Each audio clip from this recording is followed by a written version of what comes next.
Mondeo. This is a 2-litre turbo diesel, and this is the Titanium X model. This particular car is registered, I just remember, it's AJ10HKU, and the mileage at the start of this brief road test is 42,713 miles.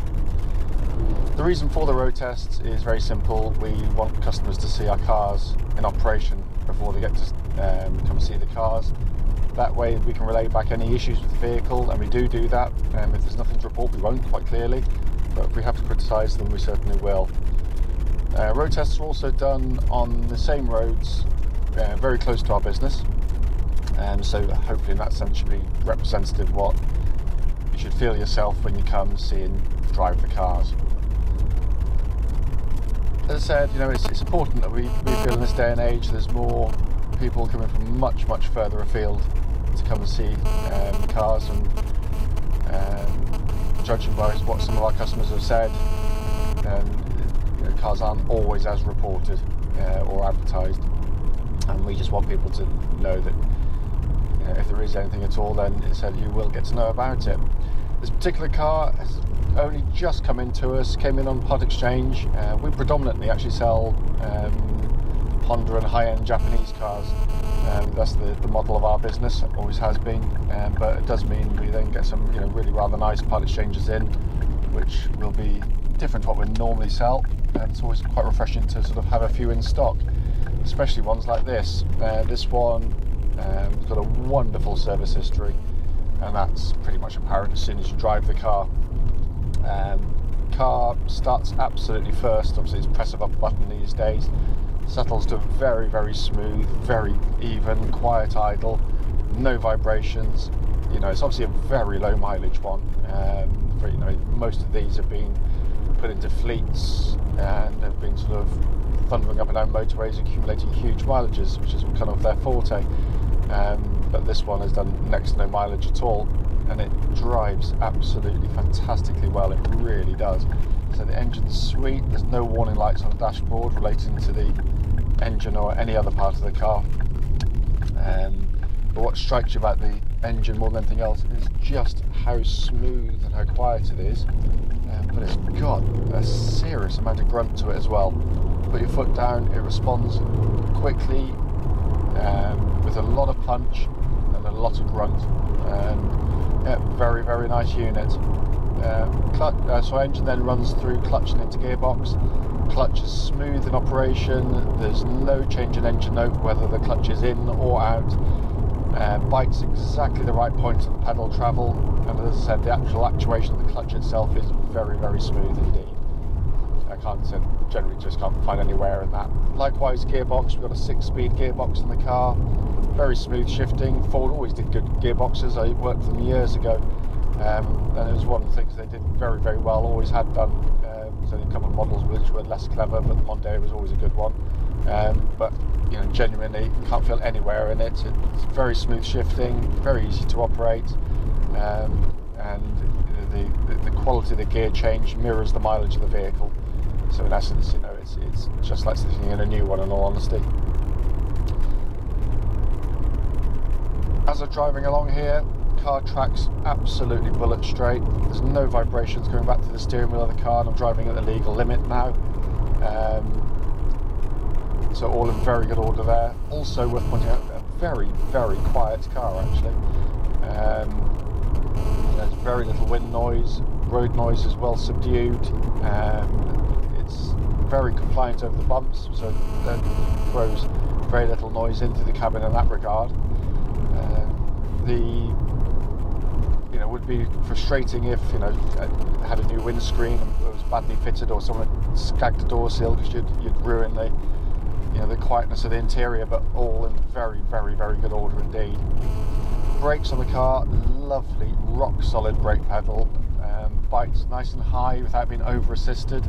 No vibrations, no pulsing, nothing at all on the brakes to suggest that they're in anything other than very fine order indeed.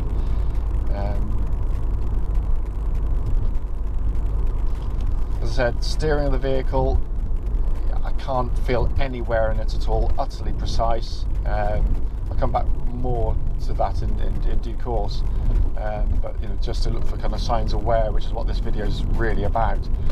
Nothing on the steering, and likewise the chassis of the vehicle. Again, even low mileage cars, if they've done most of their mileage sort of trundling around city centres, can quite often be a little bit kind of, I don't know, they just feel a bit loose and a bit old before their time. Not unsafe, but you might just have things like sort of strut wear on the suspension, shock absorbers. You might have anti-roll bar links, drop links, just chattering away, where the rubber's sort of gone a bit thin and a bit, just a bit worn basically, and that manifests itself in just a looseness in the chassis. It just doesn't respond as nicely as it once did, or you might just have the odd little mechanical clonk from underneath. But there's nothing on this. Absolutely silent and very, very, very taut indeed. It really is.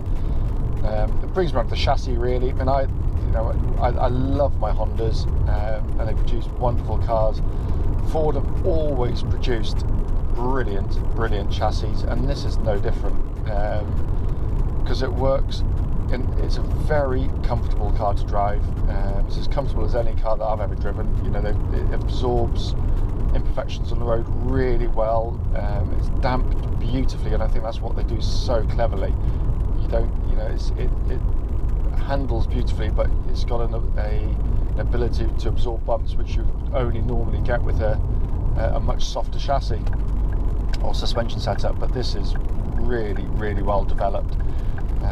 So when you're going through quick corners or tight corners like this, the car just flows really nicely.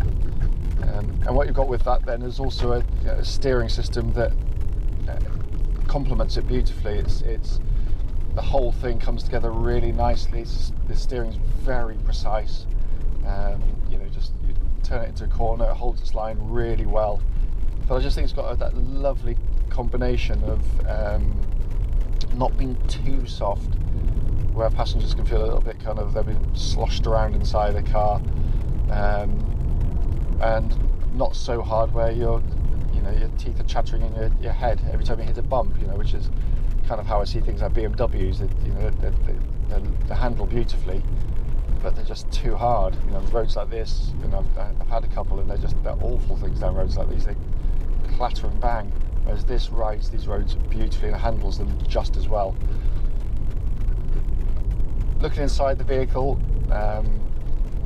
obviously you'll never get to meet the previous owners, I doubt, but I have, and I can verify that they are attention to detail is very much high on their list of priorities, and I think that's wonderful, and it shows inside the car. It's been kept in absolutely stunning condition. I've not cleaned it. It's going to be given a sort of a light clean this afternoon. It'll take probably 5 minutes. That's how clean the interior is. I can't find any obvious signs of wear in here. It's in wonderful condition. Nice, simple, easy to use car, which I really like. You've got dual zone climate control, dead easy to use. Audio system there again, nice and simple and easy to use as well. Obviously on the Titanium X we've got heated seats on the car, hands-free telephone, we've got heated front screen, which I think should be standard on every car in production. It's my personal opinion, for what it's worth, and it's worth very little. But so what the video can't really get over is just how nicely it's been kept in here. This isn't your normal ex-businessman's car that's things have been thrown in and out of, crisp packets shoved down the side of the seat. As cliched as it might sound, unfortunately in my experience that tends to be what they are. This has been beautifully looked after mechanically, but also in terms of there's been a sense of pride clearly in the ownership of the car, and that just shows as soon as you sit inside and you sniff inside here, you look inside here. But all working beautifully. Everything I've pressed thus far has worked absolutely fine. Also, what's nice about this one, it's been fitted with the rear DVD screens, and they all work perfectly actually. I assume you have to, most people have got little headsets now, they probably just plug in. That's not something I've actually tried, but I just assume that's the case because I am a technical dinosaur, but I know the screens work perfectly. But a really lovely car, and as I said, if there was something I could have criticised on the car, I would have done, and I always do in the videos. If you look at any of my other videos, you'll see that is the case, but there is nothing to criticise on this car. It drives absolutely beautifully. Obviously, if I've missed anything on the video, then please don't hesitate, do give me a call, but judged on the drive I've been on, you know, it's a very, very, very fine example of a very nice car, actually.